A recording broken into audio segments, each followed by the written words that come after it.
যখন ভোরের আলো আলিপুরের আকাশ ছুঁয়ে দেয়, তখন বাতাসের সঙ্গে মিশে যায় এক সুর।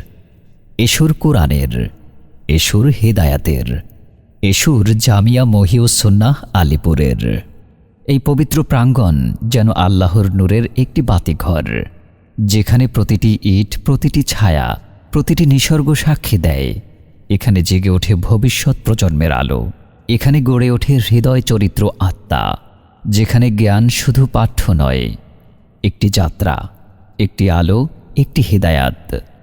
এখানে নার্সারি থেকে পঞ্চম শ্রেণী পর্যন্ত কোমলমতি শিশুরা আলিফ, বা, তা এর মাঝে খুঁজে পায় তাদের প্রথম পরিচয়।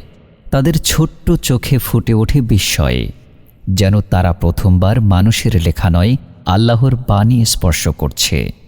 ওস্তাদদের কোমল কণ্ঠ, মমতার হাত, ধৈর্যের দীর্ঘশ্বাস, সব মিলিয়ে তারা যেন ফেরেশতার ভাষায় শেখান আদব, শেখান নৈতিকতা, শেখান সুন্দর জীবন গড়ার প্রথম পাঠ।